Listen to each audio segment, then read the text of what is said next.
looking at particles and waves today. If particles can do the wave. I'll answer that. Physics. You, what's a particle? Since you're Google. Something really small. But if you know, something really small, that could be anything. Mm-hmm. What is a particle actually? What characteristics would you give to a particle? Like a molecule. Yeah. Like something small that makes up something bigger, perhaps? Something small. So I came up with a dust storm, one example, and sand as my other example. Yeah, see, small. Yeah, but different kinds of small. You know, one of them is floating in the air, the other one is in a pile. That's just like an air pile. Point is, particles are small things that make up something bigger. There's little tiny dust particles that make up a little larger dust storm, and little grains of sand that make up a beach. What about gas? Yeah. Is it a particle? Yeah. In what way? They're made of particles. No. No? You don't think so? Do you consider air a particle? I consider air a collection of particles. Yes. So if you have gas in an enclosed space like that, Those are particles. yeah, those are all the atoms of the gas. Well, calling gas a particle is like calling an electron an atom. Like We're not an calling atom it a an particle. electron. Like, it's something made of a bunch of little things. You Well, can't just call gas a particle. We're not calling gas a particle, we're calling it a collection of particles. There you go. That's the point that I'm driving home. So gas is a collection of a bunch of particles. What are the particles doing when they're in a gaseous state? You know, you got sand, it sits there, it doesn't do a lot. Moving a lot. Moving a lot? Alright. So we're going to play around with how energy affects particles. You know that? Of course I haven't We all seen know that facts. simulation since 6th grade. Okay. Well, we're going back to it. And I have a worksheet for you. Uh-oh. Your favorite. Yeah, I should not have said that. Clearly you don't know me. Well, you gotta understand, you want me? Sure. Okay. You gotta understand these things if you're gonna understand how. Okay, so I just don't get a laptop? That's It's right there. Oh, I'm blind. Mouses, mice, I'll have a mouth dinner. mouse dinner for you. I would like one of the mice, please. Okay.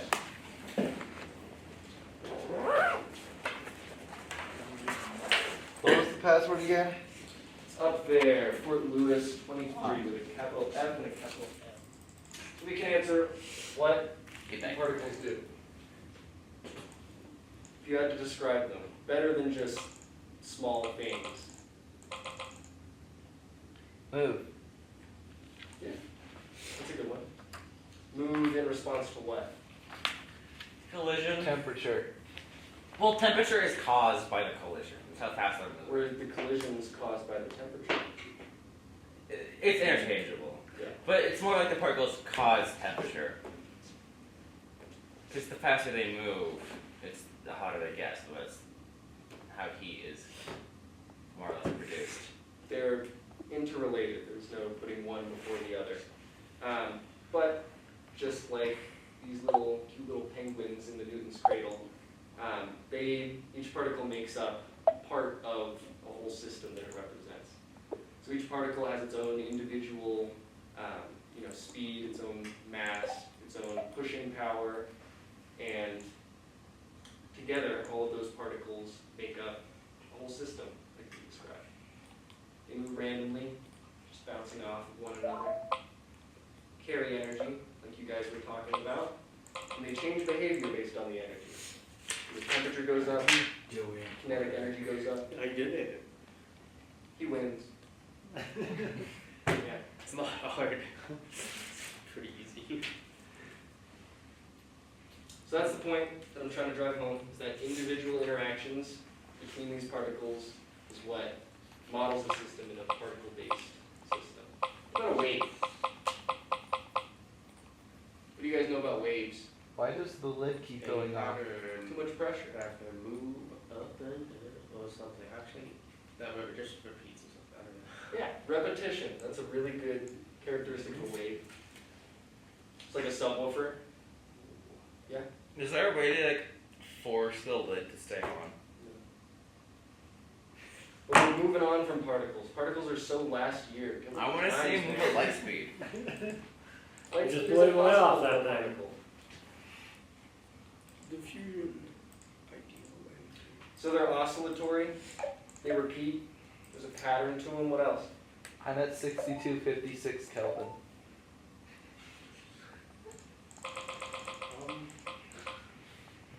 They like interact with each other, Yeah, they do. Do you know how they interact with each other?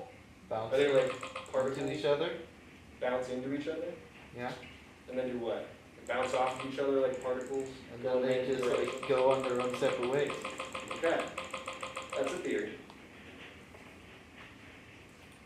They transfer energy? Because those particles were transferring energy to each other. Can waves do that? Yeah. I think their collision can definitely transfer their energy. Okay. And is it a physical thing moving? I mean, Avery, can you turn your volume down at least? it's more of like kind of. Kind of. Why do you say kind of? I mean, you can, if it's moving, it's just not like very, very physical in the sense of like, you know, like physical, like things you can touch, Okay. I suppose. So then how do they move? Take a look at that bee. He's in a pool. Yeah. He's making waves. Is he knocking the water away from him? Yes. He is. You're saying the water is moving away from the bee. Okay. What about on this rope then? Is the rope moving from one place to the other? No, the wave is. But in the case of the bee, the water is moving. Why is it different? That's a liquid. That's all. Okay. But go back to particles. Mm-hmm. They're all just made up of particles, right? Mm-hmm. So what's happening to the particles in the rope? They're moving. They're interacting with each other. So They're moving, but how are they moving? Are they changing positions? Energy. Yeah.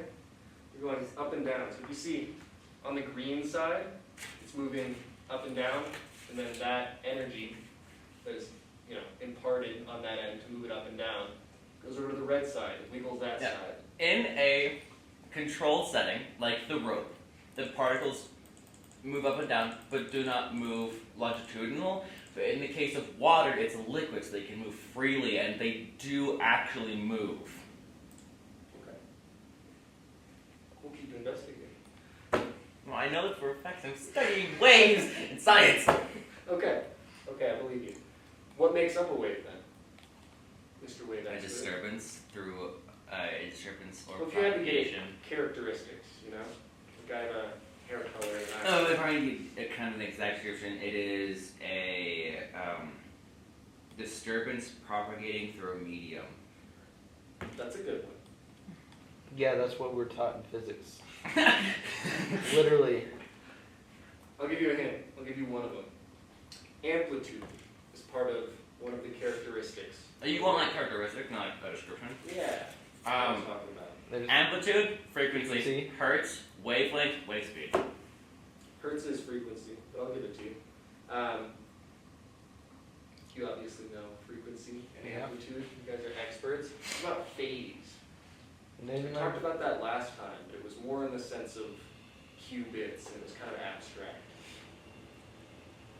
Phase is just where the sine wave starts, so where the wave starts. So the blue and the red, those are out of phase. They're a little bit off from each other, but it's the same amplitude, the same frequency.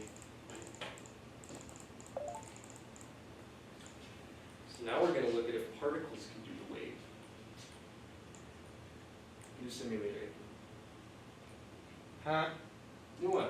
Oh, I just did this like 2 days ago. Really?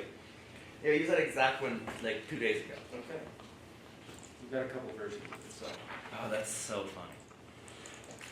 So we can finally answer the question, of what waves do. Say oscillate. You got it. Okay. Transfer energy. And just like particles, they change behavior based on the energy that's imparted onto them. Energy moves the waves, waves don't move the energy. Or other way around. Kind of the other way around, but the particles are moving the energy that makes up the wave. Like, if you look at this one, the red dots are moving up and down, but there's still a motion to the right of energy that's being propagated from the left to the right. But each dot is just moving up and down over and over again. Good? Mm-hmm. Cool.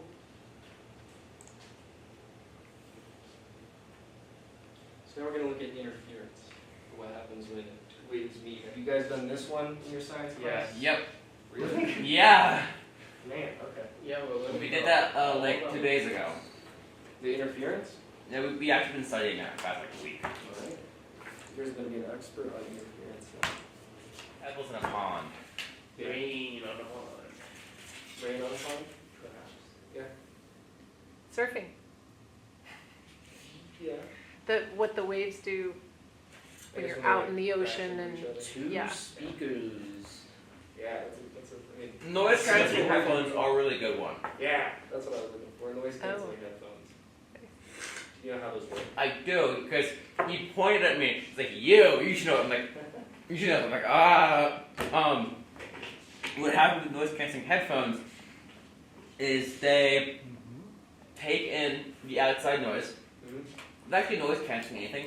Taking in the outside noise, and they're playing the same frequency, but opposite, Mm-hmm. so that when it hits your ears, it's deconstructing the wave to kind of level it out, so that it sounds quieter, or it sounds like nothing. Mm-hmm. You got it. Pretty cool, huh? That it can do that? Yeah, I think you're staring at you. Do you have any other examples of interference in the real world? I mean, they're all the same. So I guess I heard the ripples on the water, you know, the surfing,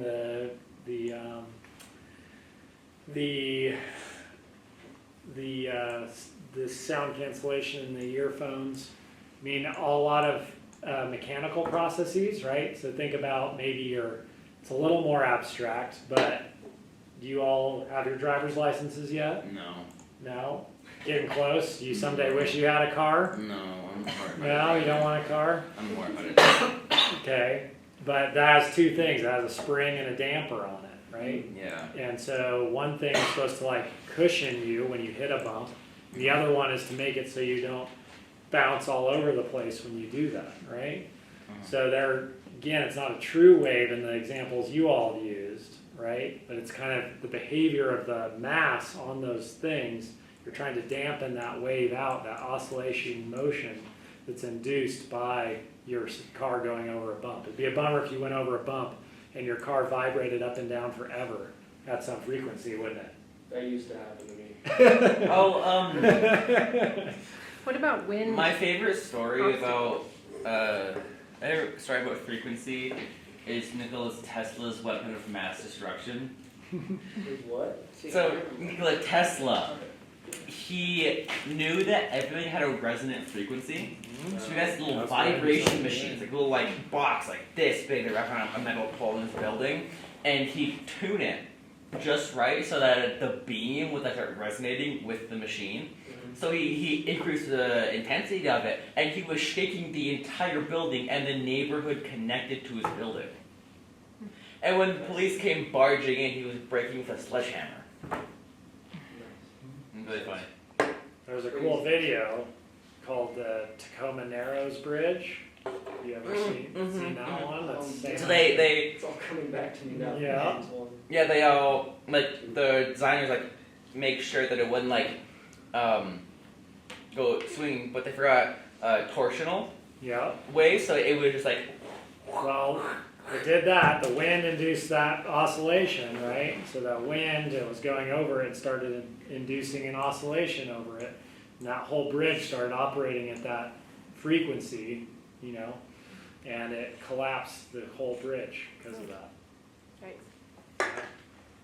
What was the bridge called? It's called the Tacoma Narrows Bridge. If you search Tacoma Narrows, like, Pebbles in a pond. Rain on a pond. Rain on a pond?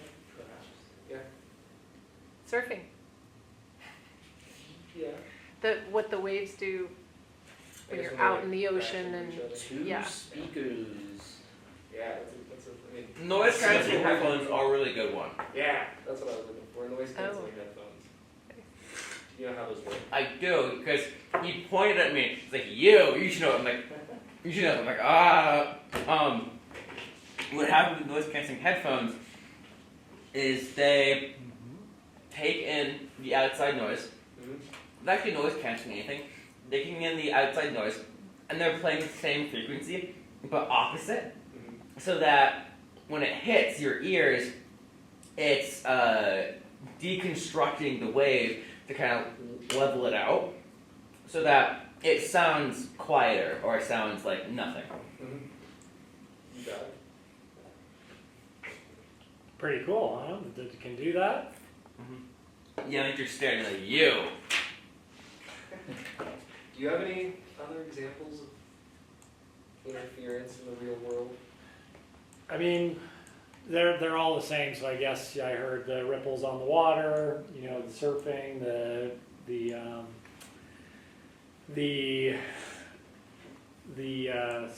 sound cancellation in the earphones. I mean, a lot of mechanical processes, right? So think about maybe it's a little more abstract, but do you all have your driver's licenses yet? No. No? Getting close? Do you someday wish you had a car? No, I'm more about No, you don't want a car? I'm more about it. Okay, but that has two things. It has a spring and a damper on it, right? Yeah. And so one thing is supposed to like cushion you when you hit a bump. And the other one is to make it so you don't bounce all over the place when you do that, right? So again, it's not a true wave in the examples you all used, right? But it's kind of the behavior of the mass on those things. You're trying to dampen that wave out, that oscillation motion that's induced by your car going over a bump. It'd be a bummer if you went over a bump and your car vibrated up and down forever at some frequency, wouldn't it? That used to happen to me. what about wind? My favorite story about frequency is Nikola Tesla's weapon of mass destruction. With what? So Nikola Tesla, he knew that everything had a resonant frequency. So he has little vibration machines, like a little like box like this big that wrap around a metal pole in this building, and he'd tune it just right so that the beam would start resonating with the machine. So he increased the intensity of it, and he was shaking the entire building and the neighborhood connected to his building. And when the police came barging in, he was breaking with a sledgehammer. It's really funny. There's a cool video called the Tacoma Narrows Bridge. Have you ever seen that one? That's the same. So they It's all coming back to me now. Yeah. they all like the designers like make sure that it wouldn't like go swing, but they forgot torsional Yeah. way, so it was just like Well, it did that. The wind induced that oscillation, right? So that wind, it was going over it, started inducing an oscillation over it. And that whole bridge started operating at that frequency, you know, and it collapsed the whole bridge because of that. Right. What was the bridge called? It's called the Tacoma Narrows Bridge. If you search Tacoma Narrows, like, Yeah. So the concept that I was trying to get across, which you guys I now know are experts on, is superposition and interference. Superposition is just the rule that we were talking about, where you go along these vertical lines, you're adding those two values to get the amplitude at that moment. You can do that anywhere along any of these Constructive interference is when they add to create a larger amplitude, and destructive is when they add to create a smaller amplitude. And you can also get more complex things that don't quite line up as well, where you get a complex signal like that, where it's not quite a perfect sine wave, but it is the combination of both of those waves. And that was another thing that I wanted to ask you guys with this simulation was, after the waves overlap, after you combine them, can you still identify the original waves? Can you still extract that information? Not the exact, but you can probably get a range. A range? What do you mean by a range? Well, you talking about like the flat line or the mix? Can you get back from that Yeah. red signal on the bottom? If you were given the one on the bottom, could you Mhm. get the other two out of it? Could you determine that those were the exact two that made that one? I think so. You think Enough you math. could? Okay. Think math, think so. Like if it's like if the frequencies are like really like like big, like you can like see each wave and stuff. Yeah, like the example that you have on your computer right now, where you have a big difference in frequencies. One kind of carries the other frequency along the way. I know you can, because my science teacher said it was a pain in the butt to do it. Oh yeah, it is a pain. But you can do it. Yeah. What? Oh, I It's see a the wave video. pool. So I guess going back to what you were saying, Avery, those people are moving a little bit with the wave. But they're like moving back a little. Well, yeah, Towards the end. their particles do move with waves when they're what are called advective waves, right? When they're shoaling, right? But if you were out in the ocean and saw a tsunami come down, the particles would just do a circle. Right? Yeah, And they would go back to their original point. but When they shoal, they become what are called advective waves because the mass is moving with it. So there are, some differences in those types. Yeah, You were right. You were right. It depends on where the wave is. And that's what it's right. doing. It depends where the wave is. so the bee in the water, the waves are moving. Just- Depends on where the water is. Yeah. How much of it. The middle of the ocean, less so. It depends on the bee's motion of its how it's creating them, right? Did you know in the ocean, you can't see waves? Like, if there was like a tsunami, These people are like a bunch of particles. They're all kind of following the exact same rules. They don't have much of a choice in where they go or how they go there. They're at the whim of the wave, the traveling wave of energy. Both models carry and respond to energy, and both models model physical phenomenon that we want to examine. Waves explain collective behavior, particles explain individual behavior. So superposition, I know you know it, but it's the rule that we use to combine wave states, and that's what we're going to be calling that. Those from now on is a wave state, like a waveform. That's going to be a state because we're going to be computing with them. And interference is just the result that we observe when waves combine in superposition. We looked at gas, water, and sand. And humans. And it may as well be sand at this point. And we use the same ideas in quantum systems to use superposition to model physical systems where a bunch of different things that oscillate interact with one another. And that's what we're going to be going into more tomorrow. We have a little bit of extra